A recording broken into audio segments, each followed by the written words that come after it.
तो बेटा ये फोर्थ चैप्टर करेंगे हम इकोनॉमिक सर्वे का। और इसको थ्री पार्ट्स में बेसिकली आप डिवाइड कर सकते हो। फर्स्ट तो ग्लोबल ट्रेंड क्या रहा है पिछले 2-3 सालों में, ग्लोबल इन्फ्लेशन का, इसके बारे में सर्वे डिस्कस करता है। फिर वो बताता है कि इंडिया का इन्फ्लेशन ट्रेंड क्या रहा है, ठीक है, in comparison to global trend. And फिर हम इसमें डिस्कस करते हैं कि जो इंडिया की इन्फ्लेशन है उसका सोर्स क्या है, मींस कहाँ से हमारी इन्फ्लेशन ज्यादा होती है। तो आप पाएंगे कि वो वेजिटेबल और पल्सेस की वजह से ज्यादा इन्फ्लेशन होती है इंडिया में।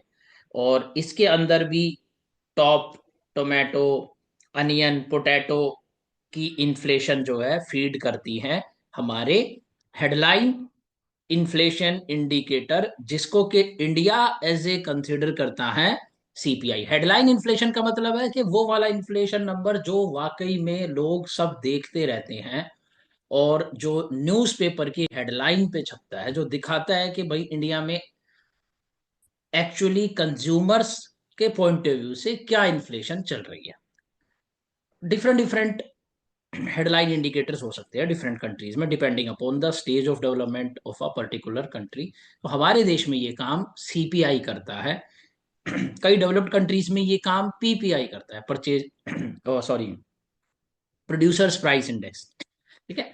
बट करंटली इंडिया के लिए सीपीआई जो है हेडलाइन इंडिकेटर है। तो हम सीपीआई के बारे में बात करते हैं, उसी के अकॉर्डिंग हमारे आरबीआई की पॉलिसी चलती है। तो सीपीआई ऊपर जा रहा है तो आरबीआई आपको पता है क्या करेगा, इन्फ्लेशन को कंट्रोल करने की कोशिश करेगा। नीचे जा रहा है तो आरबीआई मॉनेटरी पॉलिसी लूज चलाने की कोशिश करेगा। तो इस कंटेक्स्ट में हम देखेंगे और फिर लास्ट में सजेशंस देता है इकोनॉमिक सर्वे कि क्या कर सकते हैं हम इस टॉप की इन्फ्लेशन, देन वेजिटेबल और पल्सिस की इन्फ्लेशन को रोकने के लिए, देन इंडिया की ओवरऑल हेडलाइन इन्फ्लेशन को कंट्रोल करने के लिए, सो दैट हमारी monetary policy kind of strengthen हो सके। क्योंकि मॉनेटरी पॉलिसी के दो पर्पस होते हैं बेटा, एक तो स्टेबिलिटी इन ग्रोथ, ग्रोथ की स्टेबिलिटी, दूसरा प्राइसेस की स्टेबिलिटी। ग्रोथ प्रमोट करनी है और प्राइसेस को स्टेबल रखना है, ठीक है। ये हमारा ऑब्जेक्टिव होता है मॉनेटरी पॉलिसी का। तो जब भी इन्फ्लेशन आउट ऑफ कंट्रोल जाने लगती है तो फिर हमारे को landing, credit growth, contractionary monetary policy चलानी पड़ती है, और उससे फिर हमारा क्या होता है, ग्रोथ सफर होती है, क्योंकि वो हमारे एग्रीगेट डिमांड को स्लो डाउन करेंगी, ठीक है। तो अब हम क्या करने वाले हैं इस चैप्टर में, हम ना सारे बेसिक्स देखने वाले हैं एक बार। ये 2 पेजेस तो ना इकोनॉमिक सर्वे में है ही नहीं, ये वाला पेज और ये वाला पेज, ठीक है, पेज नंबर 1 एंड 2। ये आपके ना बेसिक्स को रिवाइज करने के लिए छोटी छोटी शॉर्ट डेफिनेशंस है। तो हम पहले ये देख लेंगे, फिर उसके बाद थर्ड पेज से जो इकोनॉमिक सर्वे बताता है वो कर लेंगे, ठीक है। इसको स्टार्ट करने से पहले लेकिन हम ये देख लेते हैं।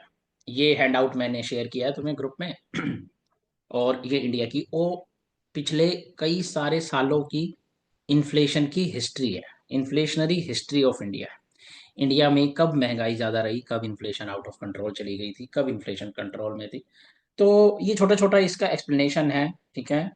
ये आप जल्दी से रीड कर लेना, बट मैं एक ओवरऑल पिक्चर आपको बता देता हूँ कि जैसे कि देखो यहाँ पर आप स्पाइक देख रहे हो, यहाँ पे फॉल देख रहे हो। ये कौन सा पीरियड है इकोनॉमिक्स में, इसे इकोनॉमिस्ट मतलब कैजुअली इसको इनफॉर्मली डार्केस्ट एरा बोलते हैं। डार्केस्ट एरा जिसके अंदर इंदिरा गांधी का रूल था। और डार्केस्ट एरा इसलिए बोलते हैं क्योंकि इस वक्त ग्रोथ जो थी बहुत लो थी, 3% के करीब चल गई थी, जिसको कि कई लोग जीएस इकोनॉमी में या न्यूज़पेपर में हिंदू रेट ऑफ ग्रोथ भी बोलते हैं। और एट द सेम टाइम जो है इस टाइम पर इन्फ्लेशन भी बहुत हाई थी। तो बेसिकली अगर देखा जाए तो 1950s के अंदर इंडिया की इन्फ्लेशन काफी कंट्रोल्ड थी। आप देखोगे कि 60s के बाद से इसमें अपवर्ड स्पाइक आने लगा, ये 10 को क्रॉस कर गई थी सिक्सटीज के अंदर। तो ये जो दो स्पाइक्स आप देख रहे हो, ये बेसिकली चाइना के साथ वॉर का रिजल्ट है। और दूसरा ड्रॉट ईयर भी थे यहाँ पर। ड्रॉट ईयर होते हैं तो आपको पता ही है, फिर इंडिया में सप्लाई रिड्यूस हो जाएगी फूड कमोडिटीज की, जो कि ऑफ कोर्स इन्फ्लेशन को, फूड इन्फ्लेशन को बढ़ाएगी, और फिर वो ओवरऑल इन्फ्लेशन को फ्यूल अप करेगी, तो इन्फ्लेशन इंडिया की बढ़ेगी। ठीक है। फिर देन ग्रीन रेवोल्यूशन होता है, तो थोड़ा सा फूड में प्राइसेस में मॉडरेशन आती है, तो इन्फ्लेशन फिर से नीचे गई हुई है। And then you will see again the spike in 1971 में भी हमारा बांग्लादेश के साथ वॉर हुआ था। ठीक है। और इस बांग्लादेश वॉर के साथ साथ एक और जो बहुत बड़ा इंपॉर्टेंट फैक्टर है, वो तुम अगर रिकॉल कर पाओ तो 1973 का। ठीक है बेटा। 1973 का क्या है? ओपेक। ओपेक ने ऑयल प्राइसेस शॉक दिया था। और ये तुम्हें याद हो तो ये वो इरा है जब पूरी दुनिया में इन्फ्लेशन बहुत हाई थी। अब तुम इसे मैक्रो से अगर रिकॉल करो और कनेक्ट करो तो तुम्हें पता चलेगा ये कौन सी इरा है, स्टैगफ्लेशन की। और इस स्टैगफ्लेशन के इरा के पीछे अगर फ्रीडमैन की थ्योरी को रिकॉल करे तो क्या पता चलेगा? ये क्या हो रहा था? मीडियम रन में इन्फ्लेशन बढ़ रही थी, यानी जो फिफ्टीज के अंदर, सिक्सटीज के अंदर एक्सपेंशनरी मॉनेटरी पॉलिसी चला के रखी थी, उसका इम्पैक्ट स्टैगफ्लेशन में मीडियम रन में कन्वर्ट हो रहा था। मींस मनी की neutrality, money will not change the output, it will not reduce the unemployment, it will only increase the inflation. So ये जो इन्फ्लेशन थी, इसका एक major underline cause expansionary too much printing of money भी था across the world. At the same time उसी के अंदर ऐड कर दो अगर supply side shock of oil prices, किनका? ओपेक का। तो आपके दो फैक्टर्स हो जाते हैं, एक तो टू मच मनी, यानी यहाँ पे एक्सपेक्टेशन ऑगमेंटेड फिलिप्स का काम करता है। ठीक है। फिफ्टीज और सिक्सटीज की एक्सपेंशनरी मॉनेटरी पॉलिसी का इम्पैक्ट आपको सेवेंटीज में देखने को मिल रहा है, फिर आउटपुट नहीं बढ़ रहा है, इन्फ्लेशन राइज हो रही है। सेकंड, इसके अंदर एक कैटलिस्ट का काम कर रहा है, ऊपर से हम ओपेक का शॉक। तो आप क्या कर रहे हो? ये एएस कर्व को भी बैकवर्ड शिफ्ट कर दे रहे हो, ये गिवन ईडी। तो आपकी इन्फ्लेशन P1 से P2 और ज्यादा फ्यूएल अप हो रही है। ठीक है। और तुम्हें पता ही है, एएस मीडियम रन में वैसे भी अपवर्ड शिफ्ट होता है, लेकिन इस बार शिफ्ट होने के ऊपर दो रीजन है, ना सिर्फ वेज रेवी एक्सपेक्टेशन, प्राइस एक्सपेक्टेशन की रिवीजन, एक्चुअल प्राइस से नीचे गया होगा ना, तो वो चेज करेगा एक्सपेक्टेशन, प्राइस एक्सपेक्टेशन जब रिवाइज होंगी तो आपका एएस टू पर शिफ्ट होएगा। लेकिन साथ साथ हमारे को क्या रीजन देखने को मिल रहा है? ओपेक के ऑयल प्राइसेस की एडजस्टमेंट, तो उससे भी आपका एग्रीगेट सप्लाई कर लेफ्टवर्ड शिफ्ट हो रहा है, सप्लाई साइड शॉक आ रहा है। फिर ये सारी सिचुएशन देख रहे हो आप,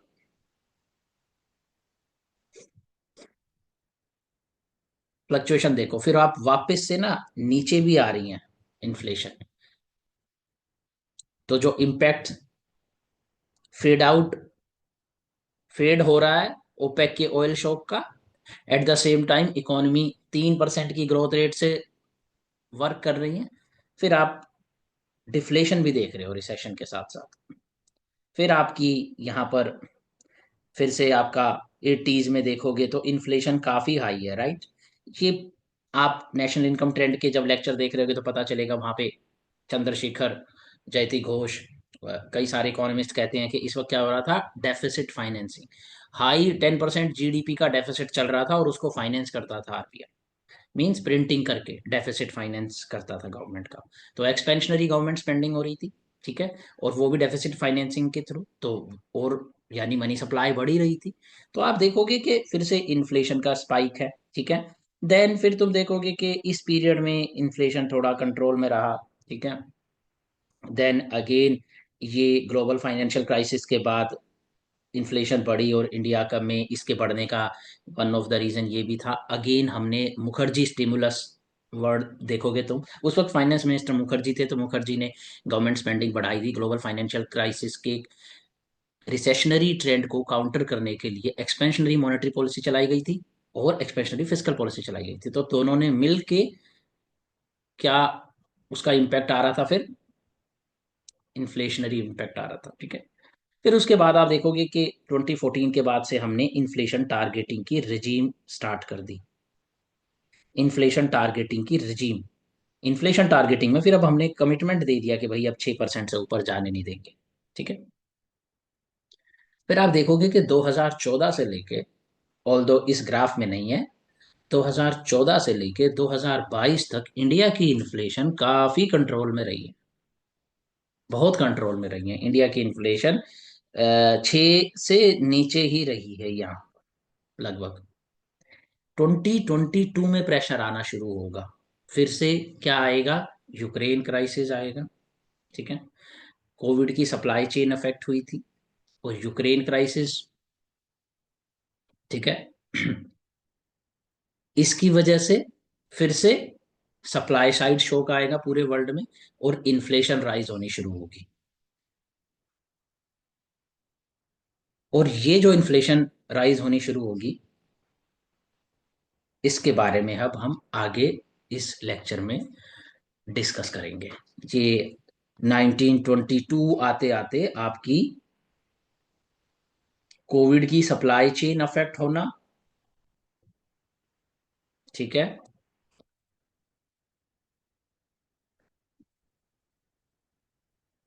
रशिया यूक्रेन वॉर होना, तो रशिया एक बहुत बड़ा सोर्स है वेस्टर्न कंट्रीज के लिए, पर्टिकुलरली जर्मनी और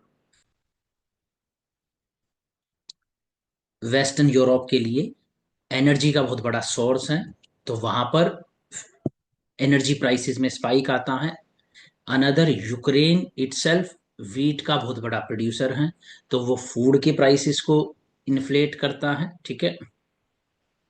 तो 1920 के बाद से आप देखोगे across the world inflation rise हो रही है और इंडिया की इन्फ्लेशन भी शूट अप होगी। ठीक है। और फिर जब शूट अप होती है तो क्या चलाते हैं पूरी दुनिया? कॉन्ट्रैक्शनरी मॉनेटरी पॉलिसी, और फिर इन्फ्लेशन नीचे आना शुरू होती है। ठीक है। हम ये सब देखने वाले हैं। तो ये पीछे की इन्फ्लेशन हिस्ट्री का ग्राफ आपको पता होना चाहिए कि मेजर अपहीवल इंडिया में इन्फ्लेशन का 60s के अंदर रहा और 70s के अंदर रहा, फिर 80s में हमारा हायर फिस्कल डेफिसिट की वजह से रहा। ठीक है। And then global financial crisis led. ठीक है। वो बीच बीच में भी आप ये छोटे छोटे शॉक्स देख रहे हो, ये भी डॉट कॉम बबल जैसे, और एशियन फाइनेंशियल क्राइसिस। तो ग्लोबल फैक्टर्स की वजह से भी इन्फ्लेशन काफी स्पाइक करती रहती थी। ठीक है। ओके बेटा, एक सेकंड। ओके। तो चलो अब थोड़ा सा बेसिक्स कर लो। देखो, ministry of statistics programme implementation, CPI publish करता है प्राइस एट रिटेल लेवल। इसके अंदर 448 आइटम्स होते हैं। रूरल सीपीआई भी अलग से कैलकुलेट करते हैं, अर्बन सीपीआई अलग कैलकुलेट करते हैं, फिर दोनों को कंबाइन करके एक ऑल इंडिया एवरेज सीपीआई अलग कैलकुलेट करते हैं। अच्छा, जहां पर भी ये सीपीआई होते हैं, जैसे कि हम कुछ अर्बन सेंटर्स ले लेते हैं, जैसे कि 400-500 अर्बन सेंटर्स ले लिए जिसमें सारी स्टेट्स की कैपिटल भी ले ली, और जैसे ये इंडिया में एक अर्बन सेंटर भी। ठीक है। A B C D E। अब यहाँ पे हर एक, जैसे कि देखो भाई, साउथ इंडिया में आप इन्फ्लेशन कैलकुलेट करने जा रहे हो सीपीआई, तो वो लोग तो ज्यादा डोसा खाते हैं, तो उनकी फूड बास्केट में डोसा है। हमारे यहाँ पे ऐसा ही फूड आइटम कुछ डिफरेंट हो सकता है। अच्छा, साउथ इंडिया में डोसा सस्ता हो सकता है, चीपर हो सकते हैं, नॉर्थ इंडिया में महंगा हो सकता है। तो ये थोड़ी सी एडजस्टमेंट जो है कैलकुलेशन ऑफ सीपीआई करते वक्त की जाती है। ठीक है। तो हर सेंटर पे अलग अलग सीपीआई निकाला जाता है। ऐसे ही फिर रूरल के ना कुछ 1000 विलेजेस चुने जाते हैं, चूज सेलेक्ट करे जाते हैं रूरल के, और फिर वहां पर आपका सीपीआई अलग से कैलकुलेट होता है, डिपेंडिंग अपॉन वहां के प्राइसेस, रीजनल प्राइसेस और रीजनल बास्केट के टेस्ट एंड प्रेफरेंसेस के अकॉर्डिंग रीजनल बास्केट जो सूटेबल रहती हैं। फिर इन सारे सेंटर्स के सीपीआई को एक साथ एवरेज निकाली जाती है, तब जाके एक रूरल का, एक अर्बन का, फिर इन दोनों का भी एवरेज, फिर एक कंबाइंड ऑल इंडिया का सीपीआई दिया जाता है, जिसे आरबीआई यूज करता है अपनी मॉनेटरी पॉलिसी को मैन्यूवर करने में। बेस ईयर रहता है 2012। ठीक है, ठीक है। तो ministry of programmes, ministry of statistics and programme implementation में सीएसओ, लेबर ब्यूरो, ये भी इस पब्लिश करते हैं। लेबर ब्यूरो बेसिकली इन इंडेक्सेस को इंडस्ट्रियल वर्कर के पॉइंट ऑफ व्यू से, और क्या कहते हैं,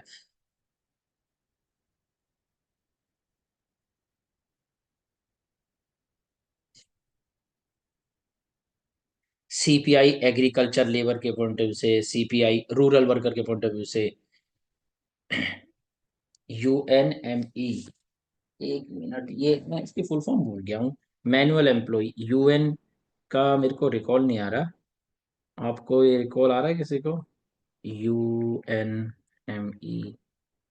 सीपीआई,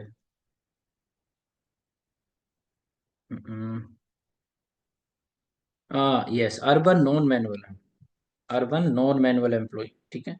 तो ये ना सिर्फ रूरल और क्या कहते हैं रीजनल सेंटर के अकॉर्डिंग रूरल और अर्बन के कैलकुलेट करे जाते हैं सीपीआई, बल्कि कुछ वर्किंग ग्रुप्स के भी अलग से सीपीआई कैलकुलेट करे जाते हैं, ठीक है। तो ताकि फिर इनके अकॉर्डिंग पॉलिसी मेकिंग पर भी ध्यान दिया जा सके कि एग्रीकल्चर वर्कर को का क्या जो है, आई मीन उनके इन्फ्लेशन, उनकी बास्केट की कितनी चल रही हैं, और उनकी रियल वेजेस को प्रोटेक्ट करने के लिए क्या किया जा सकता है। और इनके जो हैं बेस ईयर जो है वो भी थोड़े डिफरेंट है, जैसे 1986 1987 है इन दोनों का, इंडस्ट्रियल वर्कर का 2016 है, ठीक है। तो ये छोटी छोटी बातें हैं, बारीक बारीक बेसिक्स, तो ऑप्शनल के पॉइंट ऑफ व्यू से तो इम्पोर्टेंट बिल्कुल भी नहीं है ये सब, लेकिन प्रीलिम्स में आ जाए तो इसलिए थोड़ा सा मैं ये डिस्कस कर रहा हूँ कि मंथली बेसिस पे आता है, और लगभग 8 ग्रुप्स होते हैं इसमें,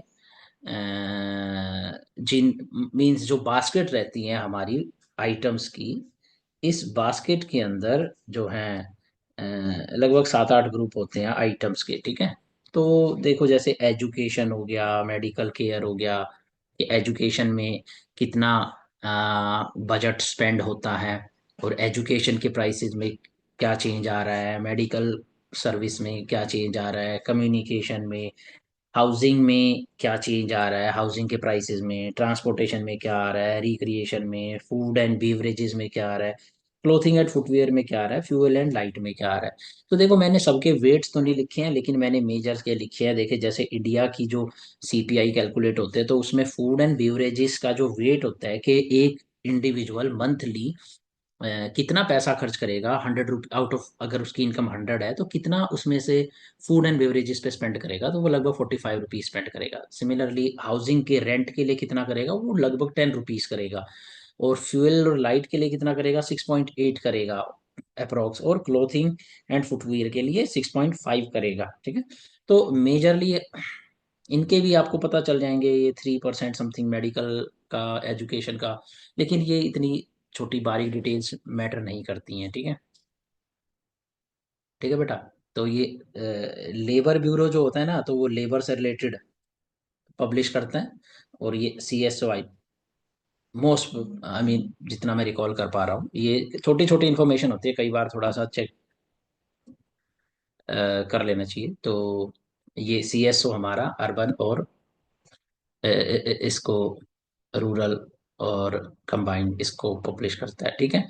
फिर आप देखते हो प्रपोजल है एक, क्या, सीपीआई मेथोडोलॉजी को चेंज करने का। तो जो हम कंज्यूमर प्राइस इंडेक्स कैलकुलेट करते हैं इकोनॉमिस्ट के बीच में और गवर्नमेंट के बीच में ये डिस्कशन चल रही है आजकल कि सीपीआई की को कैलकुलेट करने की मेथोडोलॉजी को चेंज किया जाए और नया बेस ईयर बनाया जाए, क्योंकि after a long period of time लोगों के जो हैं टेस्ट एंड प्रेफरेंसेस चेंज हो जाते हैं, और जो पुरानी बास्केट होती हैं उसका भी रिवीजन होना चाहिए। ठीक है, कुछ ऐसे आइटम होते हैं जब हम जो हम नहीं यूज करते, कंज्यूम नहीं करते। और दूसरा, पुराना बेस अगर होता है तो बहुत ओल्ड बेस होता है तो वो आपको राइट चेंज इन प्राइसेस नहीं देता है। तो अभी पुराना बेस चल रहा है हमारा 2012, तो लगभग 10 साल के बाद आपको बेस ईयर चेंज कर देना चाहिए। तो प्रपोजल है कि ये बेस ईयर अभी चेंज होगा, 2024 को न्यू बेस ईयर बनाएंगे। 2019, 22 ये सब थोड़े से एक्सट्रीम ईयर हैं, जब वर्ल्ड इकोनॉमी में शॉक लगा हुआ था। तो एक्सट्रीम ईयर्स को आपको पता है स्टैटिस्टिक्स में नहीं लेते हैं, क्योंकि वो आउटलियर हो जाते हैं और एवरेज सही नहीं निकाल पाएंगे, आप सही एस्टिमेशन नहीं कर पाएंगे डेटा का। तो इसलिए उन एक्सट्रीम पीरियड्स को तो हम नहीं बेस ईयर बनाते, एक नॉर्मल ईयर को बेस ईयर बनाते। तो 2024 इज बीइंग कंसिडर्ड कि वो नॉर्मल ईयर है। अब थोड़ी मॉडरेट हो गई है across the world, inflation India में भी मॉडरेट हो रही है, तो वो एक अच्छा बेस ईयर बन सकता है। तो ये डिस्कशन चल रही है। दूसरा, ये जो सीपीआई हम कैलकुलेट करते हैं इसमें ना पीडीएस आइटम नहीं होते हैं। पीडीएस मीन्स जो फ्री में मोदी जी राशन दे रहे हैं, गवर्नमेंट जो राशन दे रही है वीट का, राइस का, ये जो पीडीएस पे आइटम दिए जा रहे हैं हाईली सब्सिडाइज, इनको जो है सीपीआई की कैलकुलेशन में नहीं कंसिडर किया जाता है। और ये सही प्रैक्टिस है, क्योंकि अक्रॉस द वर्ल्ड यही प्रैक्टिस है। इकोनॉमिस्ट जनरली ये कंसिडर करते हैं कि जिस चीज के लिए आपने पैसे नहीं दिए हैं उस चीज को आप इन्फ्लेशन की एस्टिमेशन में कंसिडर नहीं करना चाहिए, आपको बास्केट में नहीं डालना चाहिए, क्योंकि वो फ्री में दे दिया ना बेटा। अगर वो फ्री में आपको दिया है तो उसकी एक्चुअल कॉस्ट और इन्फ्लेशन को तो कंसिडर नहीं किया गया। अब मैं अगर आपकी सीपीआई की बास्केट में कुछ आपको आइटम्स फ्री में दे रहा हूं और हम उसको कंसिडर कर ले वाइल कैलकुलेटिंग इन्फ्लेशन, तो वो जो है अंडर एस्टिमेट कर देगा इन्फ्लेशन को। That will not give the correct picture, because someone is paying for that, but public is getting at the retail level that food at highly subsidized price. However, उसका जो बीच का MSP और PDS के बीच में जो loss होता है उसको तो गवर्नमेंट झेलती है ना, गवर्नमेंट उसको सब्सिडाइज करती है।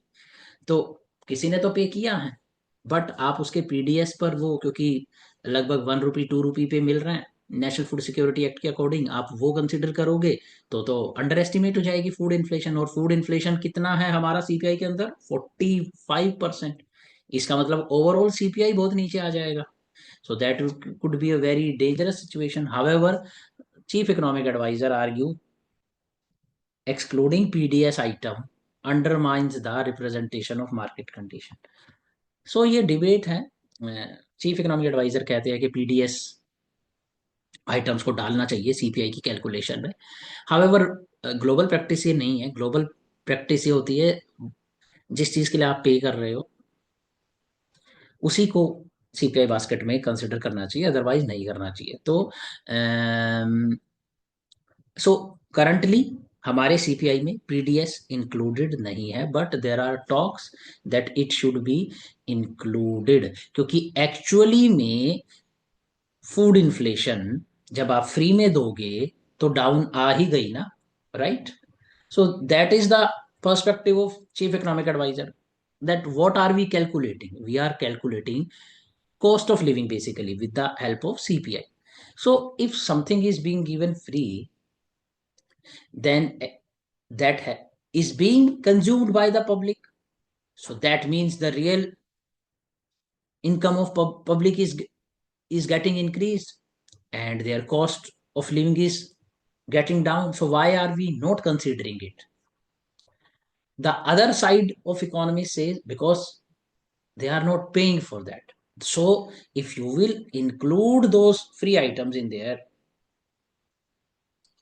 their basket in CPI calculation, then it will underestimate the inflation, because even though the customer is not paying, someone is paying. But you are giving that zero value because the customer is not at the retail level, they are not paying it. So this is the debate. So again updated जो CPI होगा उसके जो weights होते हैं, जैसे कि मैंने यहाँ पे बताया ना आपको, फूड एंड बेवरेजेस पे कितना वेट है, वो वेट भी चेंज होंगे। वो चेंज किसके बेसिस पे होंगे? हाउस होल्ड कंजम्पशन एक्सपेंडिचर सर्वे 2023 2024 में जो किया है अभी रिसेंटली। तो ये क्या होता है ना कि भाई पहले हम लोग रेडीमेड फूड पर कम पैसा खर्चते थे। सो रिसेंट जो एक household consumption expenditure survey आया है वो ये बताता है कि दैट रेडीमेड फूड पर, मैन्युफैक्चर्ड फूड पर, पैकेज्ड फूड पर our public is spending more now. ठीक है। एंड रिक्रिएशन पर they are spending more now, and transportation पे they are spending more now. So their weights should be changed, because हम कौन से weights लेकर चल रहे हैं? Earlier weights. ये जो वेटेज है ये पुरानी वेटेज, जब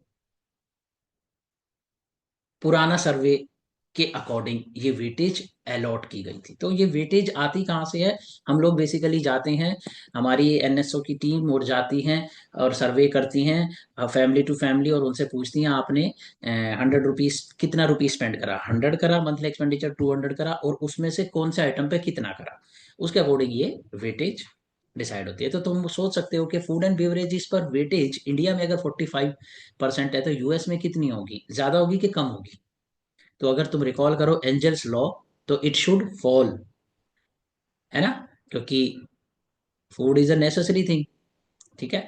but as you get rich, then you start spending more on luxury goods and lesser share on necessary goods. तो एक्सपेक्टेड है कि इंडिया में भी फूड एंड बेवरेजेस पर स्पेंडिंग कम होगी, as we as our per capita income will rise. ठीक है। तो ये है बेटा इशू। एक और चीज है, सीपीआई के साथ साथ एक डब्ल्यूपीआई भी कैलकुलेट करा जाता है, उसको भी मंथली पब्लिश करा जाता है। वो किस लिए करा जाता है, वो किसके लिए यूजफुल होता है? वो गवर्नमेंट के लिए, पॉलिसी मेकिंग के लिए, और इंडस्ट्रियल इसके पॉइंट ऑफ व्यू से यूजफुल होता है। वो क्यों? क्यों? क्योंकि इंडस्ट्रियलिस्ट को चेक करना है होलसेल लेवल पे क्या प्राइसेस चल रही है, जिसके के अंदर टैक्सेस इंक्लूडेड नहीं होते हैं। सीपीआई रिटेल लेवल पे क्या प्राइस है पार्ले जी का, उसमें आप देखोगे इंक्लूसिव जीएसटी मिलेगा। तो होलसेलर देखता है कि कॉस्ट ऑफ प्रोडक्शन की कैसे राइज हो रही है, तो वो टैक्सेस को हटाना चाहता है, सो दैट उसे पता चले कि अपनी प्रॉफिटेबिलिटी को कैलकुलेट कर सके, और कितना प्रोड्यूस करना है, कितना इन्वेस्ट करना है, ये सब वो कंसिडर कर सके। उसके लिए वो डब्ल्यूपीआई कैलकुलेट करते हैं, और डब्ल्यूपीआई के अंदर जो है ये आइटम्स भी होते हैं, मशीनरी, केमिकल्स। ठीक है। और उनकी जो प्राइस ऑफ इलेक्ट्रिसिटी होती है, आप देखोगे हाउस होल्ड कंजम्पशन के लिए प्राइस सस्ता होता है इलेक्ट्रिसिटी में, जबकि इंडस्ट्री के लिए महंगा होता है, ज्यादा बिजली का बिल आता है उनका। So CPI does not include, एक तो machinery, chemicals and price of electricity in CPI is consumer tariff not industrial tariff. So therefore we need WPI as well. ठीक है। तो इसके अंदर आप देखोगे नंबर ऑफ आइटम्स भी ज्यादा होते हैं, मोर देन द सीपीआई। ठीक है। दूसरा, कितना वेट कैसे असाइन करते हैं इसमें? Primary goods, fuel and power पे 13 पॉइंट समथिंग वेट दिया जाता है, मैन्युफैक्चर्ड गुड्स पे 64 पॉइंट, और प्राइमरी 117 आइटम्स पे 22.62। अब प्राइमरी मत पूछना क्या आइटम होता है, वो बेसिक आइटम जो एकदम, जैसे रॉ व्हीट प्राइमरी आइटम है। अब वो ब्रेड में मैन्युफैक्चर हो गया तो वो मैन्युफैक्चर्ड आइटम। ठीक। अब पब्लिश मंथली होता है, ऑल इंडिया होता है इन कैरेक्टर। ठीक है। ठीक है। फूड की वेटेज इसमें कम होती है, फूड हैज लोअर वेटेज, तो ज्यादातर इंडस्ट्री के काम का है, कंज्यूमर के काम का कम है। डज नॉट इंक्लूड, लेकिन इसका एक क्रिटिसिज्म है कि सर्विस को इंक्लूड नहीं करता, जबकि सर्विस कितना परसेंटेज ऑफ जीडीपी में कंट्रीब्यूट करता है? 60%। तो ये एक इसका क्रिटिसिज्म है। तो ये ट्रू होलसेल लेवल पर इन्फ्लेशन पूरे देश में अच्छे से रिप्रेजेंट नहीं करेगा, क्योंकि 60% चीजें तो इसने कंसिडर ही नहीं कर रखी है। हालांकि सीपीआई सर्विसेज को इंक्लूड करते हैं, medical service, health service, but और भी काफी सारी सर्विस होती है जो सीपीआई भी कैलकुलेट नहीं करता है, बट ऑर्डनरीली इंडिविजुअल्स को जो लाइफ सरवाइव करने के लिए चाहिए वो सर्विसेज को वो इंक्लूड करता है। फिर यूजफुल है इंडस्ट्री के लिए, गवर्नमेंट के लिए, कॉस्ट एनालिसिस के लिए। और ये टैक्सेस और लेवाइज को क्यों नहीं इंक्लूड करता है? By office of economic adviser, ministry of commerce and industry ये रिलीज करती हैं। और ये इसलिए नहीं इंक्लूड करता है क्योंकि रिटेल लेवल पे ही इनको ऐड करते हैं, रिटेल लेवल पे कॉस्ट दिखाती हैं ये। ठीक है बेटा। फिर एक नया इंडेक्स है जिसके बारे में प्रपोजल है, जैसे कि ग्लोबल प्रैक्टिस ये है, जो डेवलप्ड कंट्रीज है वो पीपीआई को कंसिडर करते हैं, पीपीआई को देखते हैं, उसके अकॉर्डिंग वो अपनी मॉनेटरी पॉलिसी को रन करते हैं। तो इंडिया के लिए हेडलाइन इन्फ्लेशन सीपीआई है, उनके लिए पीपीआई है। पीपीआई में क्या है, टैक्सेस भी हटा दिए गुड के, रिटेल लेवल पे नहीं देख रहे हैं। प्लस डब्ल्यूपीआई, देखो पीपीआई जो है ना,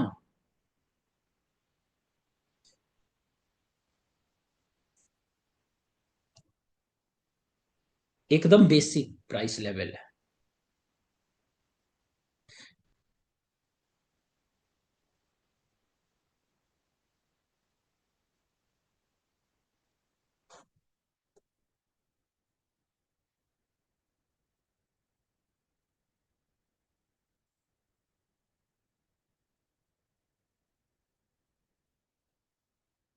ये क्या है ना बेटा, इसके अंदर पीपीआई जो है ना एकदम फैक्ट्री से बाहर निकलेगा ना जब आइटम बन के, वो कॉस्ट है।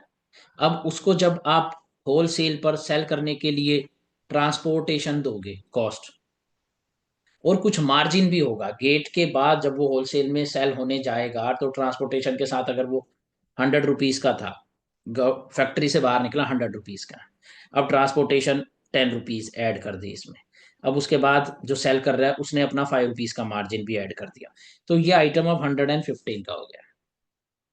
तो ये 115 का डब्ल्यू पी आई है। पीपीआई क्या बताएगा आइटम का प्राइस? 100। तो इसमें ट्रांसपोर्टेशन कॉस्ट, मार्जिन नहीं, ये और ज्यादा एक्चुअल कॉस्ट ऑफ प्रोडक्शन को रिफ्लेक्ट करेगा। तो हम बेसिकली ये देखना चाहते हैं कि कॉस्ट ऑफ प्रोडक्शन में कितना चेंज आ रहा है एक्चुअली में, वो इन्फ्लेशन को दिखाएगा। उसके बाद तो फिर जो इन्फ्लेशन को बढ़ा रही हैं चीजें वो टैक्सेस हैं, तो उन्हें हम डाल सकते हैं, इंक्लूड कर सकते हैं कंज्यूमर की कॉस्ट ऑफ लिविंग दिखाने के लिए। But what about producers? Producers और इंडस्ट्रियलिस्ट को ये चीज जानने में इंटरेस्ट है कि उसके आइटम की प्रोडक्शन की कॉस्ट कितनी रैपिडली राइज हो रही है, जितनी रैपिडली वो राइज हो रही है, ताकि उसी के अकॉर्डिंग वो अपना मार्कअप, अपने प्रोडक्ट का फाइनल प्राइस चेंज कर सके। और फाइनल प्रोडक्ट का प्राइस कैसे चेंज हो रहा है? अगर हम ये मार्जिन और ट्रांसपोर्टेशन कॉस्ट को हटा दें तो इस चीजों को पॉलिसी पर्पस के लिए, डिसीजन मेकिंग के लिए, इंडस्ट्री के लिए, हमें ये सारी एक्स्ट्रा कॉस्ट को हटा के सिर्फ ये देखना है कि प्रोडक्शन कॉस्ट में क्या चेंज हो रहा है, तो वो उनको एक बेटर पिक्चर दिखाई देगी, बेटर पिक्चर वो रिफ्लेक्ट करेगा। ठीक है। अ, उनके डिसीजन मेकिंग के लिए तो पीपीआई को कंसिडर करना, करने के लिए आर्गुमेंट भी हो रही है साइमल्टेनियसली। और इस पर भी एक कमेटी भी बैठी हुई है। अब वो देखो कब ये हम कर पाएंगे। सो हम ये चाहते हैं कि इसी को ना सिर्फ डब्ल्यूपीआई के को रिप्लेस करे इससे, बल्कि इसको पॉलिसी रेट भी बना दें इसको, ये इसको आई मीन टू से कि आरबीआई भी इसको अपने पॉलिसी पर्पस के लिए यूज करने लग जाए। ठीक है। तो ये एक लास्ट फॉर्मूला ये है, जीडीपी डिफ्लेटर, मतलब फॉर्मूला ये है सिंपल, नॉमिनल जीडीपी और रियल जीडीपी। तो जीडीपी की कैलकुलेशन कर दो कांस्टेंट प्राइस पे, और फिर न्यूमरेटर में जीडीपी की कैलकुलेशन कर दो करंट प्राइस पे, तो वो जो डिफरेंस होगा वो डिफ्लेटर आएगा हमारा, और उससे आपको पूरी जीडीपी को डिफ्लेट करना होगा करंट प्राइस पे जो होगी, तो आपकी ट्रू आपको इन्फ्लेशन पता चल जाएगी। ठीक है। जैसे कि यही लगा लो, ये 100 है, ये 123 है, तो भाई बेसिकली 23% ऑफ ओवरऑल प्राइसेस में राइज हो रहा है। क्वार्टरली रिलीज होती हैं, विद जीडीपी एस्टीमेट होती हैं। अच्छा, एक ये फंड है, ये पता होना चाहिए आपको इन्फ्लेशन को कंट्रोल करने के लिए। ये प्राइस स्टेबलाइजेशन फंड है फूड कमोडिटीज में। आपको पता है, याद करो कोवेब डायनामिक मॉडल, उसमें आपका ये जो है, आपको पता ही है कि कैसे हमारा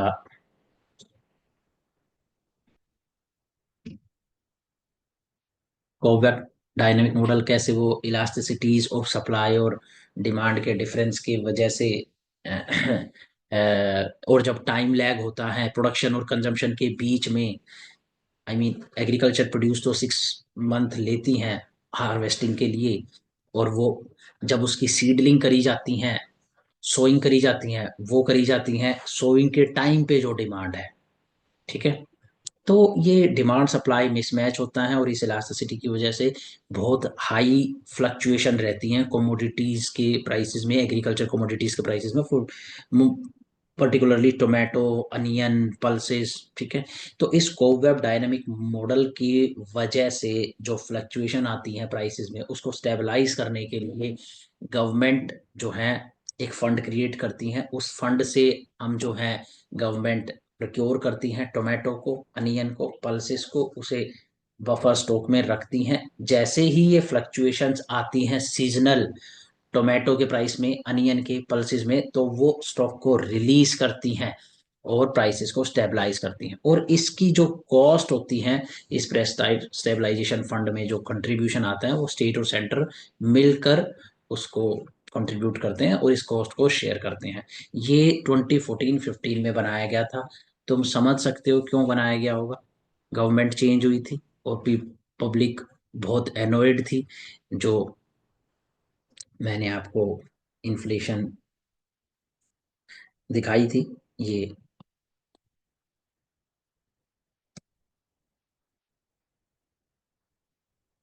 ये देख रहे हो बेटा आप, 10% की इन्फ्लेशन थी बेटा, बहुत हाई इन्फ्लेशन थी। और इसमें फूड की इन्फ्लेशन बहुत ज़्यादा थी, अनियंस की, टोमेटो। तो ना सिर्फ यहाँ से हमने इन्फ्लेशन टारगेटिंग की रिजीम शुरू करी थी, ठीक है, बल्कि यहाँ पर हमने क्या किया था, ना सिर्फ हमने यहाँ से इन्फ्लेशन टारगेटिंग की रिजीम शुरू करी, यहाँ पे हमने प्राइस स्टेबलाइजेशन फंड भी बनाया, ताकि इन एग्रीकल्चर कमोडिटीज के प्राइसेस को स्टेबलाइज कर सकें, ठीक है। तो ये आपको ध्यान रखना है। अब ये आपका सर्वे का जो मेन हाईलाइट है वो ये है कि ग्लोबल इन्फ्लेशन को अगर आप देखो, तो वो ईज हुई है ग्लोबल टेंशन की वजह से। जो स्पाइक आया था 2022 में, जियोपॉलिटिकल और सप्लाई चेन डिसरप्शन हुई थी, और इसके बारे में हम पहले भी बात कर चुके हैं। मिडल ईस्ट में भी, रेड सी में भी,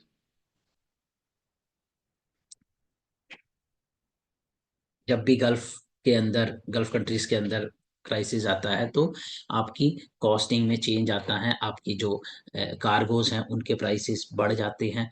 और केप ऑफ गुड होप से वो आते हैं, पहले चैप्टर में भी ये डिस्कशन हुई थी, वही चीज़ है ये। और यूक्रेन और रशिया में क्राइसिस होने से वेस्टर्न कंट्रीज के लिए कॉस्ट ऑफ एनर्जी इंक्रीज हुई, और वो स्पिल ओवर होती हैं फिर प्रोडक्शन में, तो यूज होती है कॉस्ट एनर्जी, तो फिर वो इनपुट में अगर आपकी कॉस्ट बढ़ गई तो हर चीज़ में वो कॉस्ट बढ़ती हैं। और साथ ही food basket, wheat basket, Ukraine के भी जो है क्रॉप का इम्पैक्ट, ये सारी चीज़ों ने आपकी ग्लोबल इन्फ्लेशन को 8.7% 2022 में पहुंचा दिया था, जो कि धीरे धीरे धीरे नीचे आई है और 5.7% है 2024 में। और इसके बीच में क्या हुआ होगा, इसका अंदाज़ा लगाना कोई मुश्किल नहीं है। वो यही रहा होगा कि सब ने अपनी कॉन्ट्रैक्शनरी मॉनेटरी पॉलिसी रन करी होगी अलोंग विद इंडिया, ठीक है। और ये डिमांड को कंट्रोल करने की कोशिश करी गई होगी, ठीक है। तो ये इन्फ्लेशन थोड़ी डाउन आई है across the world. CPI headline inflation होता है। सीपीआई में से अगर हम फूड और फ्यूल को अगर रिड्यूस कर दें तो हमारे को कोर इन्फ्लेशन मिलती है, ठीक है। तो फूड और फ्यूल जो हैं ये ऐसे आइटम्स हैं जो बहुत वॉलेटाइल रहते हैं। फूड का तो आपको पता ही है, कोवेब डायनेमिक मॉडल की वजह से लैग होता है प्रोडक्शन और कंजम्पशन के बीच में, therefore the foods prices keeps on increasing. At the same time ये जो फ्यूल है ये भी वर्ल्ड में कुछ लिमिटेड कंट्रीज के पास ही है, तो जब भी जियोपॉलिटिकल सिचुएशन चेंज होती है तो क्रूड ऑयल के प्राइसेस में चेंज आता है, and then that gets into the spill over to the other production activities as well. तो ये क्योंकि काफ़ी वोलेटाइल रहते हैं, तो कोर इन्फ्लेशन देखने के लिए हम इन दोनों आइटम्स को अगर निकाल दें तो कोर इन्फ्लेशन दिखाई देगी। अब इंडिया की इन्फ्लेशन को अगर देखो तो देखो इन्फ्लेशन टारगेटिंग के 6% के टारगेट को ब्रीच कर रही है 7.9 फाइनेंशियल ईयर 23 में। ठीक है। फिर हमने कंट्रोल किया और 5.4 पे आ गए हम फाइनेंशियल 24 में।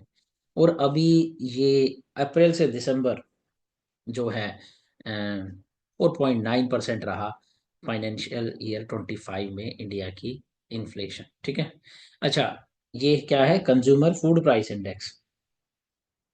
इस इन्फ्लेशन में 4.9% की इन्फ्लेशन जो है वो भी बहुत कम होगी इंडिया की सीपीआई की, अगर हम उसमें से फूड इन्फ्लेशन हटा दें बास्केट में से तो। क्योंकि फूड इन्फ्लेशन 45% कॉन्ट्रीब्यूट करती है इंडिया में, और अगर फूड इन्फ्लेशन बास्केट में बहुत ज़्यादा राइज है तो ऐसा हो सकता है कि देखो इंडिया की कोर इन्फ्लेशन लो है, बट जब पूरा हेडलाइन सीपीआई को कैलकुलेट करोगे तो फूड की बास्केट में 45% वेटेज है। तो ये फूड अगर इन्फ्लेशन अगर आउट ऑफ कंट्रोल है तो इवन दो कोर इन्फ्लेशन लो है, आपकी कंबाइंड टोटल सीपीआई बहुत ज़्यादा लेवल पर दिखाई देगी। ठीक है।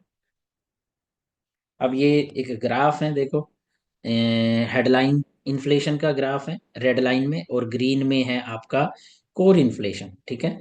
तो ये देख सकते हो एवरेज इन्फ्लेशन ग्लोबली क्या है। तो ग्लोबली देखो हेडलाइन इन्फ्लेशन जो थी 6.3% से नीचे गिर के आई है फाइनेंशियल ईयर 24 में 3.9 पे, और देन 2.9 पे आई है फाइनेंशियल ईयर 25 में।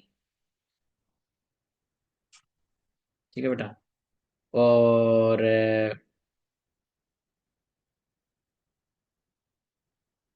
कोर इन्फ्लेशन 4.8 से 4% पे गई, एंड देन 2.8% पे आई। अच्छा, इनके बीच में कई बार डिफरेंस रहता है, जनरली जो डब्ल्यूपीआई होता है वो सीपीआई से नीचे रहता है। ठीक है। क्यों रहता है उसका बेसिक रीजन, क्योंकि सीपीआई में टैक्सेस वगैरह इंक्लूडेड होते हैं, बट क्योंकि दोनों की बास्केट ऑफ गुड्स डिफरेंट है, सीपीआई में कम आइटम्स हैं, डब्ल्यूपीआई में तुमने देखा ज्यादा आइटम्स हैं। ठीक है। ये देखो, तो कई बार होता है कि डब्ल्यूपीआई जनरली नीचे ही रहता है सीपीआई से, लेकिन कई बार शूट अप कर जाता है क्योंकि कुछ पर्टिकुलर प्रोडक्ट्स जो सीपीआई में नहीं है और डब्ल्यूपीआई में है, उन्हीं के प्राइस में अगर ज्यादा राइज है तो WPI sometimes you will notice CPI से ऊपर भी होता है। ठीक है। ओके। अब जीडीपी की ग्रोथ को भी तुम देख सकते हो, ये भी प्राइसेस के साथ काइंड ऑफ कोरिलेशन हो रहा होता है कि जैसे जैसे जैसे ग्रोथ स्लो डाउन आ रहा है तो प्राइसेस में भी स्लो डाउन आएगा। मींस आपने हाई इन्फ्लेशन थी, कॉन्ट्रैक्शनरी पॉलिसी रन करी, तो तुमने क्या करा, डिमांड कर को लेफ्टवर्ड शिफ्ट करा, तो आउटपुट भी गिर रहे हैं, प्राइसेस भी गिर रहे हैं E1 से E2 पे। ठीक है। तो ये देख रहे हो तुम कि ये ग्रोथ भी 4.1 से 3% एंड देन 2.9% पे आई हुई है। मॉनेटरी पॉलिसी थी across the world, headline inflation भी गिर रही थी, कोर इन्फ्लेशन भी गिर रही थी, कमोडिटी प्राइसेस मॉडरेट हो रहे थे। अब उसके बाद क्या है, ग्लोबली हेडलाइन और कोर इन्फ्लेशन के साथ फूड इन्फ्लेशन भी नीचे गिर रही है, एक्सेप्ट सम कंट्रीज में फूड इन्फ्लेशन स्टबर्न है। वो कौन सी कंट्रीज है जिनमें स्टबर्न है, इमर्जिंग इकोनॉमीज में like India, Brazil, China. Global food inflation देखो 9.4% है जब यूक्रेन रशिया क्राइसिस शुरू होता है, तो 6% पे एंड देन 3.2% पे आई। होwever डोमेस्टिक फूड इन्फ्लेशन अगर 2024 2025 अगर देखें इंडिया की सीपीआई जो है मॉडरेट हुई है, due to decrease in core inflation. तो आपको मैंने ऊपर बताया कि इंडिया में कोर इन्फ्लेशन तो डिक्रीज हो रही है, और कोर इन्फ्लेशन में कोर सर्विस इन्फ्लेशन, ठीक है, कुछ सर्विसेज रही होंगी ना जो बास्केट में सीपीआई में डालते हैं, तो सर्विसेज, एजुकेशन, हेल्थ, इनमें थोड़ा सा डाउनफॉल आ रहा है, तो ये कोर इन्फ्लेशन जो है डिक्रीज हो रही है, ठीक है। फ्यूल इन्फ्लेशन भी थोड़ी कंट्रोल में आ रही है, लेकिन इंडिया की फूड बास्केट प्रॉब्लम कर रही है। CPI is majorly up due to food inflation, while global food inflation has fallen, India की फूड इन्फ्लेशन इज स्टबर्न, ठीक है। और फूड इन्फ्लेशन में भी हम डिकोड करते हैं, उसको भी हम ब्रेक करते हैं, तो हम देखते हैं कि फूड इन्फ्लेशन के अंदर भी बहुत सारी चीजें आती है, एग्स आती हैं, मीट आता है, मिल्क आता है। तो फूड इन्फ्लेशन में भी सारे आइटम्स में इन्फ्लेशन नहीं है बहुत ज्यादा, एग्स में, मीट में, मिल्क में नहीं है। जो प्रॉब्लम क्रिएट करने वाली कमोडिटीज हैं वो वेजिटेबल है और पल्सेस हैं। अब वेजिटेबल इन्फ्लेशन जो है वो ओवरऑल सीपीआई, टोटल सीपीआई में 8.42% कॉन्ट्रीब्यूशन करती है। मीन्स आप स्पेंडिंग जब 100 रुपीज करते हो तो 45 फूड पे करते हो, उस 45 में से 8 रुपीज वेजिटेबल पे करते हो, तो it's a very big contributor. तो अगर इसमें इन्फ्लेशन आएगी तो definitely overall CPI shoot up करेगा। और इसमें कल्प्रिट कौन है, वेजिटेबल इन्फ्लेशन के अंदर भी हम देखते हैं कि वहां पे भी top tomato, onion, potato culprit है, उनके अंदर ज्यादा इन्फ्लेशन है।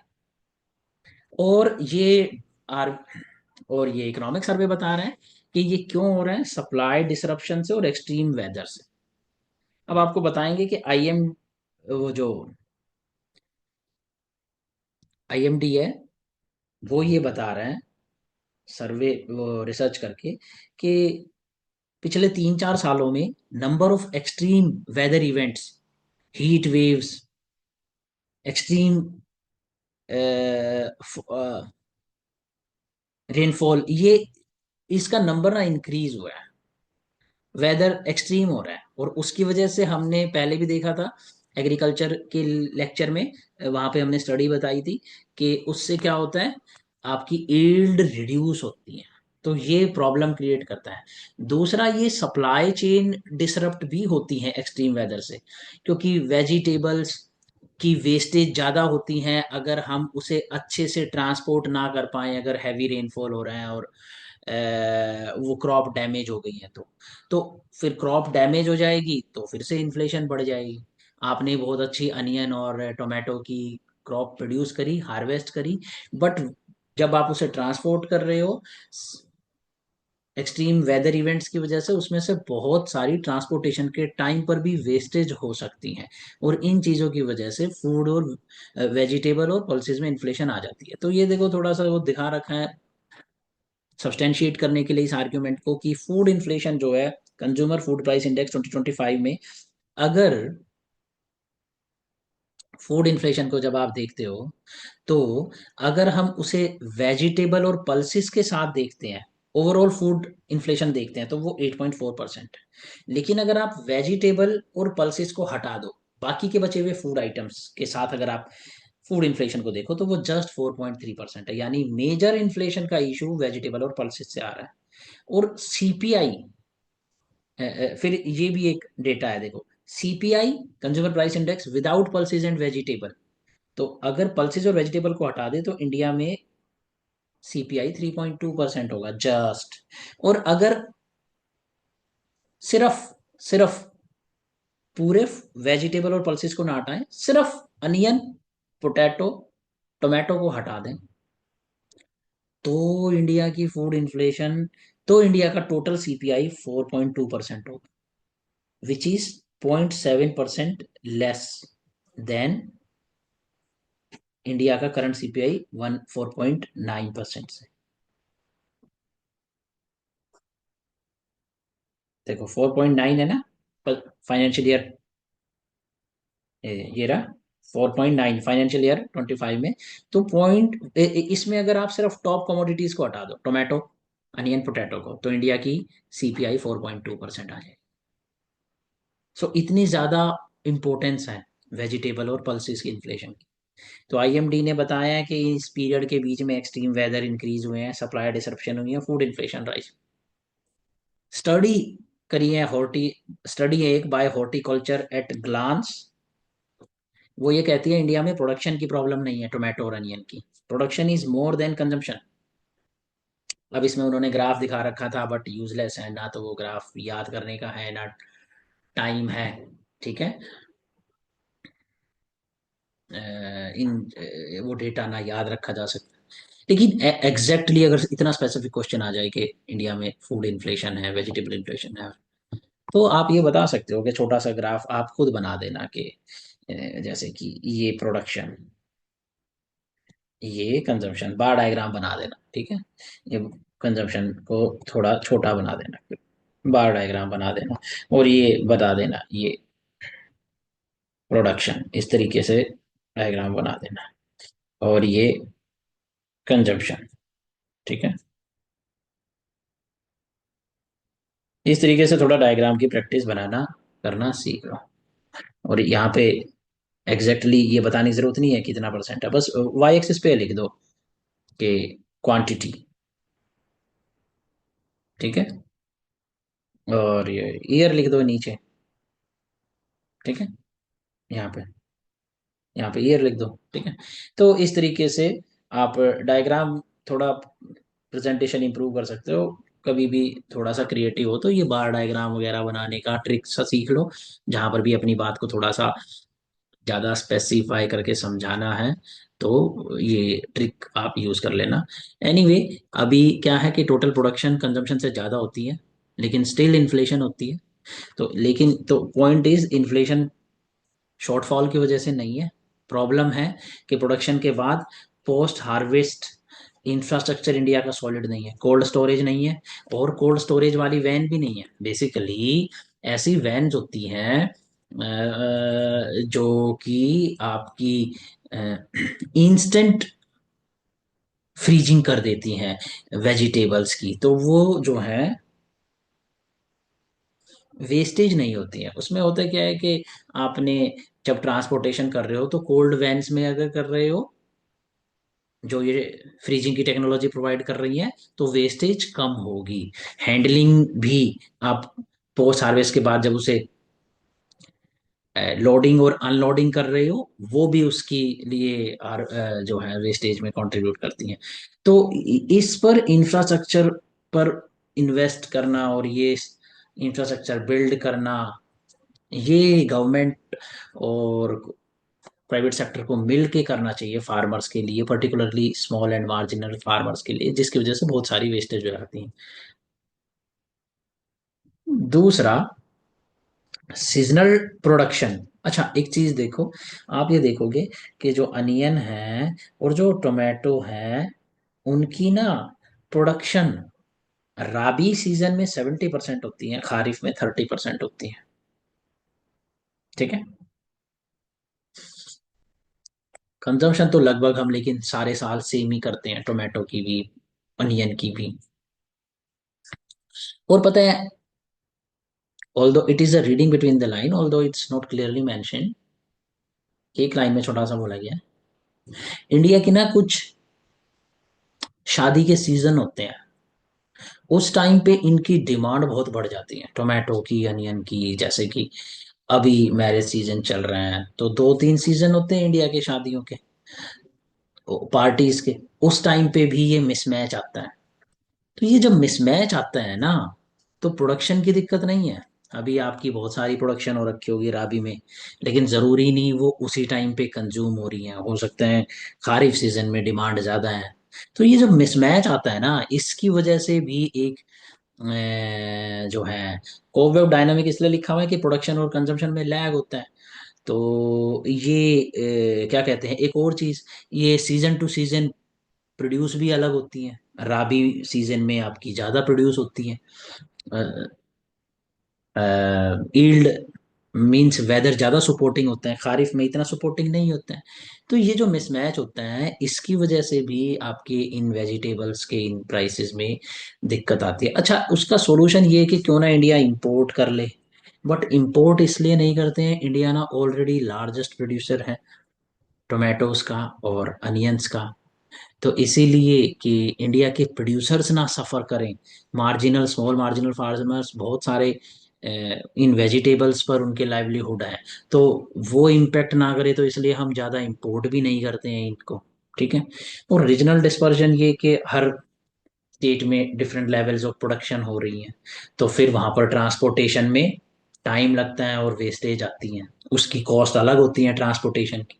अब भाई एमपी से अगर कुछ चीज़ यहाँ पर ट्रांसपोर्ट होके आ रही है क्योंकि वहाँ ज़्यादा प्रोड्यूस होती है और यहाँ कम प्रोड्यूस होती है, तो कॉस्ट बेटा अपने आप ही बढ़ जाएगी। हरियाणा से अगर दिल्ली में आ रहा है, ट्रांसपोर्टेशन कॉस्ट ऐड होगी टोमेटो में।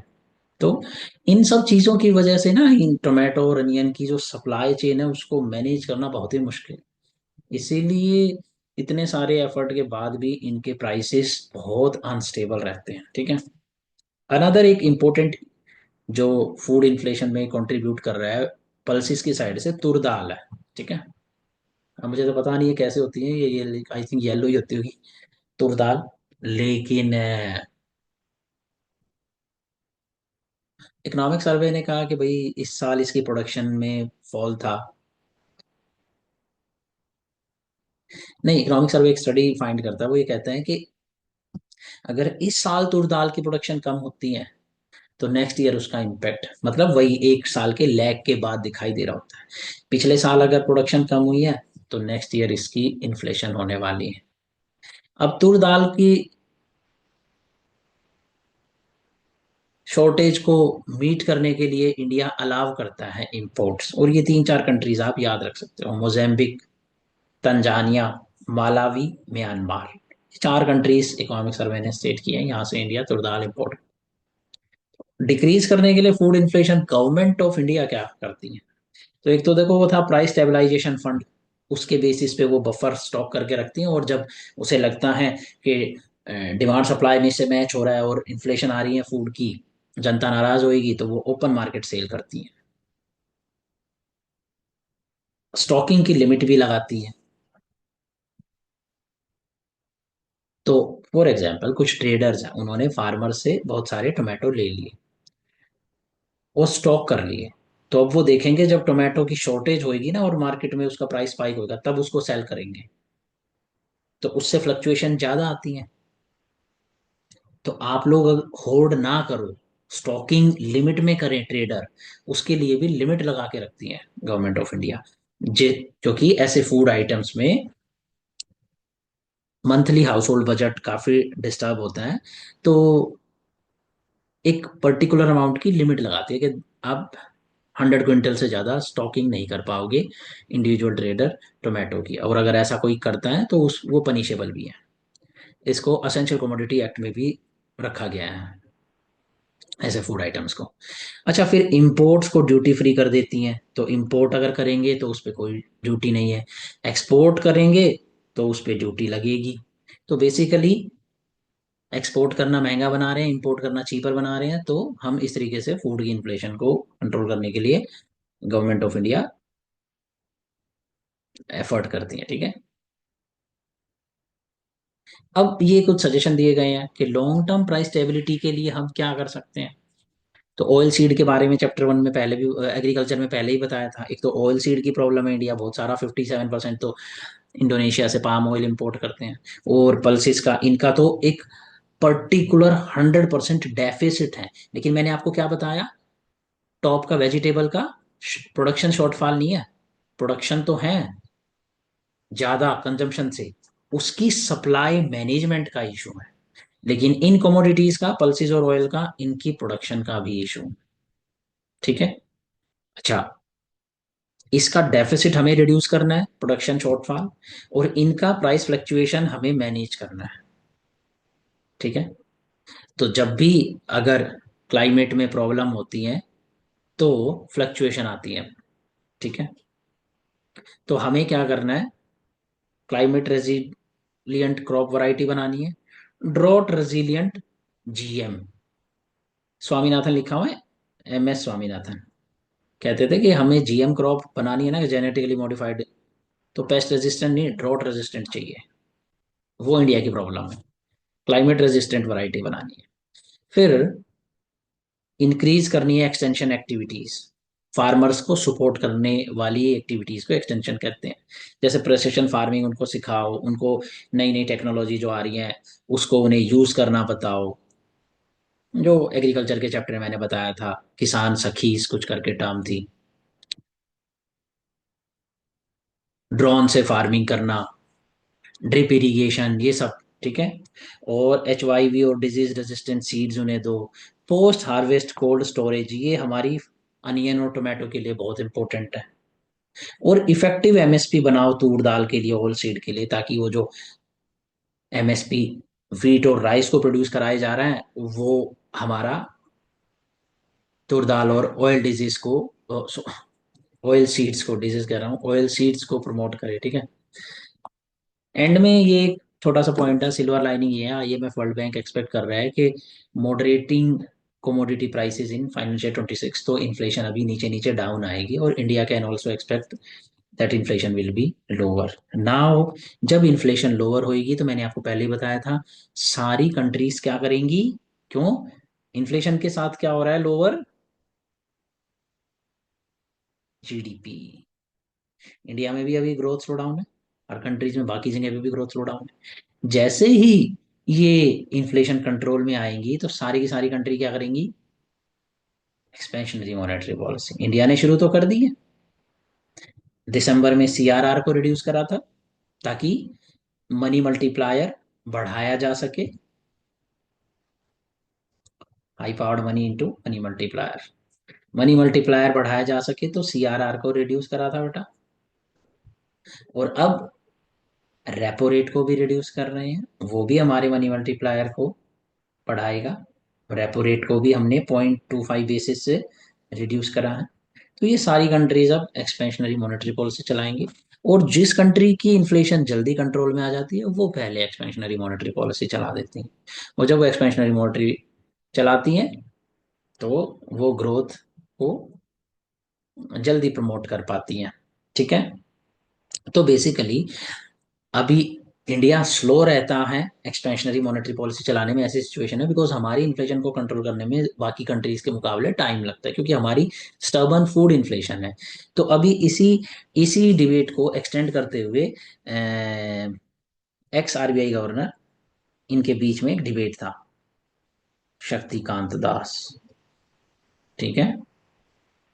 और हमारे चीफ इकोनॉमिक एडवाइजर, इनके बीच में ये डिबेट था कि जो CPI बास्केट है उसमें से फूड इन्फ्लेशन हटा दो। उसका रीजन था, वो ये कहते थे कि ये जो फूड इन्फ्लेशन है वो डिमांड साइड की वजह से नहीं है। उसके कौन से फैक्टर्स हैं? Supply factors. कौन से? कोल्ड स्टोरेज इशू, मॉनसून,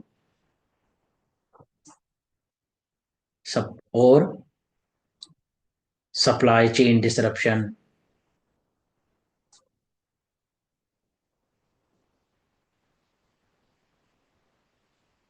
ठीक है। तो ये बेसिकली हमारे कंट्रोल में नहीं है। इनफैक्ट ऑयल प्राइसेस भी यूज होते हैं ना, इन ऑयल भी इनपुट होता है इनकी प्रोडक्शन में। और बल्कि जब ये प्राइसेस शॉर्ट अप होते हैं, तो आपके फर्टिलाइजर्स के प्राइसेस भी शॉर्ट अप होते हैं, यूरिया एंड ऑल। तो ये जो है डिमांड की वजह से नहीं है कि आपने लोगों को बहुत ज्यादा पैसा दे दिया है तो डिमांड ज्यादा बढ़ा दिया उन्होंने। प्रॉब्लम ये है कि सप्लाई साइड नेचर होता है इस इन्फ्लेशन का। तो डिमांड ज्यादा नहीं है आपके देश में, डिमांड नहीं एक्स्ट्रा हो गई है। ठीक है। बेसिकली अगर आप, ये बेटा फुल लेंथ है, वो फुल एम्प्लॉयमेंट लेवल है। तो अगर आपने एक्सपेंशनरी मॉनेटरी पॉलिसी चलाई from M1 to M2, AD1 to AD2, तो देखो आपकी इन्फ्लेशन बढ़ रही है, साथ में आपका आउटपुट बढ़ रहा है। अब अगर एग्रीगेट डिमांड साइड से इन्फ्लेशन बढ़ी हुई है, तो नेचुरली आपको एग्रीगेट डिमांड को नीचे लाना चाहिए by reducing money supply, then you will be at the natural level and the prices will also come to the P1 from P2। ठीक है। But what about this case कि आपकी AS shift हुई, ठीक है, और आपका AD,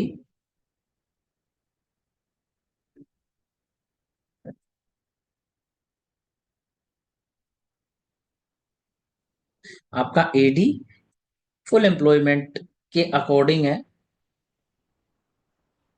पुरानी नेचुरल सप्लाई जो है इंडिया की, नॉर्मल सप्लाई जो है, उसके अकॉर्डिंग ही आपके AD हैं। लेकिन अभी सीजनली मॉनसून की वजह से या फर्टिलाइजर के प्राइसेस में शॉक की वजह से या जियोपॉलिटिकल शॉक की वजह से हमारी फूड की इन्फ्लेशन का कोई रीजन है जो बढ़ी हुई है और आपके P2 प्राइसेस पे गए हुए हैं। ठीक है। अब ऐसे में चीफ इकोनॉमिक एडवाइजर कहता है कि अगर आप ऐसी सिचुएशन में जिसमें AS लेफ्टवर्ड शिफ्ट हो रखा है, जो कि सीजनली है, फ्लक्चुएशन है, हमारे डिमांड एक्सपेंशन मॉनेटरी पॉलिसी की वजह से नहीं है, वो ओवर द टाइम मॉडरेट हो जाएगा और हम उसके लिए काम करेंगे। हम इंपोर्ट कर लेंगे, इंपोर्ट ड्यूटी फ्री कर देंगे और एक्सपोर्ट ड्यूटी लगा देंगे, और गवर्नमेंट प्राइस स्टेबलाइजेशन फंड को यूज करके इस AS को नीचे लाने की कोशिश करेगी।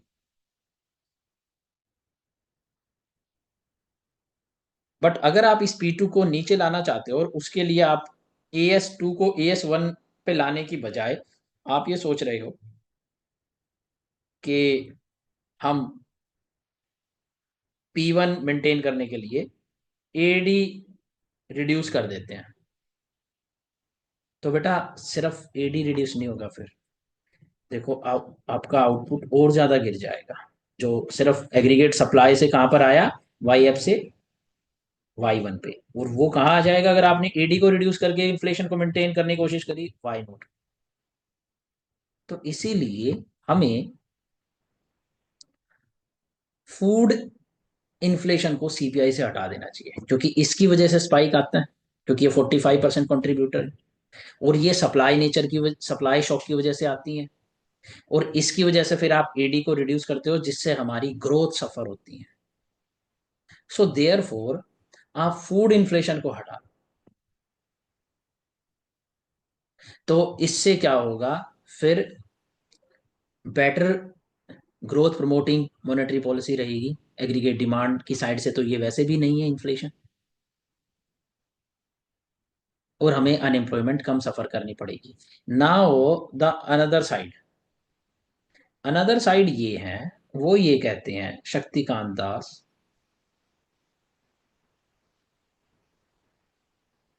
शक्तिकांत दास ये कहते हैं बेटा कि CPI में क्योंकि 45% कॉन्ट्रीब्यूशन है, कंज्यूमर प्राइस इंडेक्स को आप देखना चाहते हो लोगों की कॉस्ट ऑफ लिविंग को, तो फूड को हटा दोगे तो वो बहुत बड़ा चंक है, तो आप उसको चेक करना छोड़ दोगे, और वो कहाँ जाएगा, वेज बारगेन में।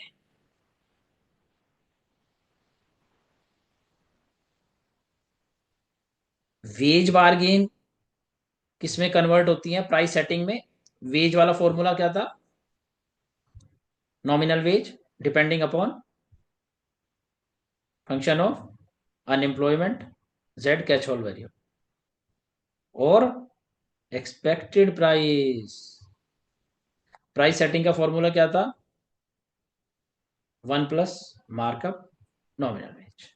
अब शक्तिकांत दास ये कहता है कि भाई 45% फूड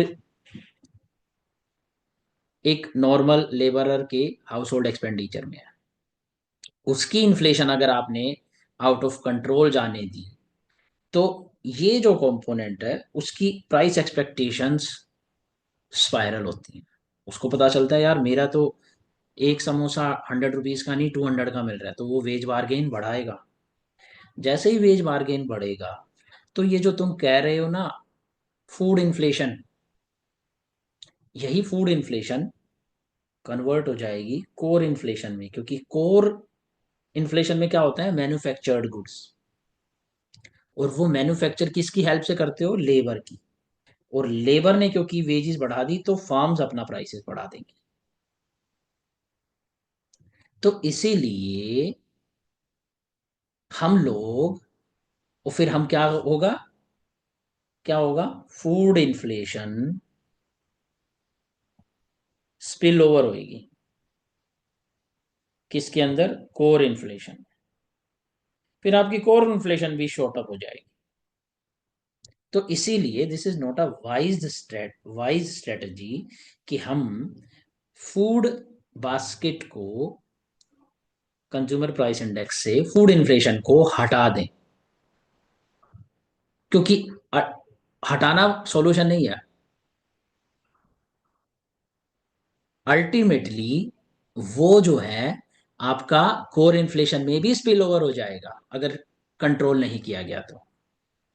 सो देयर फोर, जो आपने ऑप्शनल में पढ़ा था, वेज सेटिंग प्राइस सेटिंग, वो इक्वेशन यहाँ पर काम आ रही है, वो इसी को कोट कर रहे हैं। वो कह रहे हैं कि फूड इन्फ्लेशन जो है वो एक्सपेक्टेशंस को फ्यूल अप करेगी ज्यादा, अगर हमने उसे कंट्रोल नहीं किया तो, प्राइस एक्सपेक्टेशन ऑफ लेबर, और उनकी वेज बार्गेन को बढ़ाएगी। Through wage bargain price setting relation में प्राइस बढ़ाएंगे, अपना प्रॉफिट मेंटेन करने के लिए, कौन, कॉरपोरेट्स। सो तो यानी वो जाएगी नहीं इन्फ्लेशन, वो वापस लौट के आएगी और कोर इन्फ्लेशन को भी बढ़ा देगी।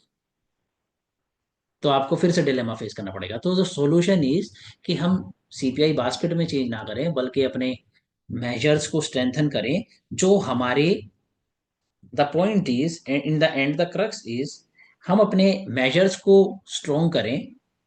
कौन से मेजर्स को, एग्रीगेट सप्लाई वाले।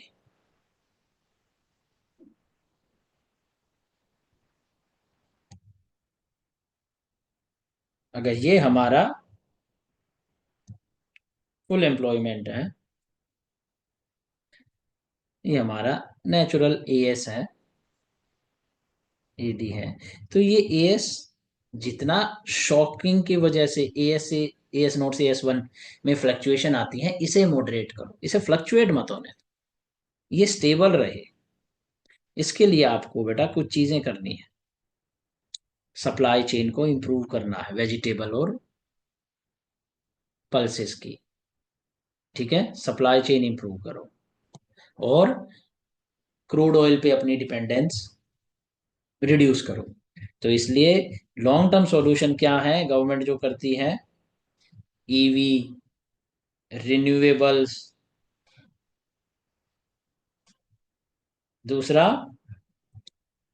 कोल्ड स्टोरेज में इन्वेस्टमेंट थ्रू प्राइवेट सेक्टर, और एमएसपी इफेक्टिव करना किसमें, ऑयल सीड में, और तूर दाल में। ठीक है, तो ये सारी चीजें करके हम इस एएस को मॉडरेट कर सकते हैं, इसकी फ्लक्चुएशन को। बेसिकली हमें अपने कोवेब डायनेमिक मॉडल से बाहर निकलने के लिए उसकी फ्लक्चुएशन को रोकना है। उसकी फ्लक्चुएशन को रोकने के लिए जितना ज़्यादा अच्छा बफर स्टॉकिंग होगी, सप्लाई चेन जितनी बढ़िया होगी, उतना ज़्यादा बेटर होगा। ठीक है, तो एक इनोवेटिव सॉल्यूशन ये हो सकता है, जैसे जोमेटो और ये ब्लिंकिट और ये सब, जो house hold consumption retail level पे जो गुड्स को आपको डिलीवर करते हैं, ऐसे ही मार्जिनल, स्मॉल मार्जिनल फार्मर्स से ये लोग इन्वेस्ट करके उनके जो, राइट, उनके जो प्रोड्यूस हैं उसे भी directly to the consumer nearby वो उसे सप्लाई कर सकती हैं। ये लोग प्राइवेट सेक्टर वाले better technology with innovation, better infrastructure development, better supply chain optimisation कर सकते हैं। ठीक है, और हमें ये प्रमोट करना चाहिए। तो बेसिकली ये है इंडिया की फूड इन्फ्लेशन को, तब तुम याद रखना। और ये डिबेट शक्तिकांत वर्सेस सीए, तो the right sense prevailed and we did not excluded food inflation from the CPI. Okay, यही था इस लेक्चर में। और छोटी मोटी देखो ये इन्फॉर्मेशन होती है, ये आप थोड़ा सा चेक कर लेना। सीएसओ ये अर्बन रूरल कंबाइंड को देखता है, और लेबर ब्यूरो इनको देखता है। यही होगा मोस्ट प्रोबेबली, बट स्टिल कई बार कंफ्यूजन हो जाती है, ये आप चेक भी कर लेना, ठीक है।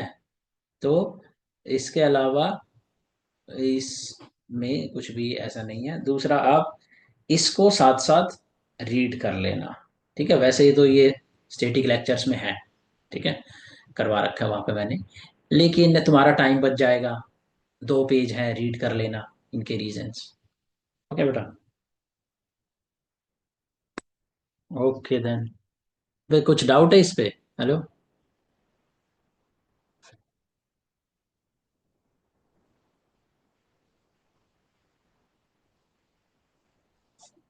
हेलो? No sir. ठीक है बेटा, तो इसको कर लेना आप। और नेक्स्ट क्लास करेंगे इकोनॉमिक सर्वे के मॉनेटरी पॉलिसी, यस मॉनेटरी पे चैप्टर नंबर 2 करेंगे। और फिर करेंगे चैप्टर 3, ये चैप्टर 4 है, ठीक है। चैप्टर 2 और 3 होंगे नेक्स्ट, और वो बड़े चैप्टर हैं, तो उसमें थोड़ा बड़ा लेक्चर। ओके।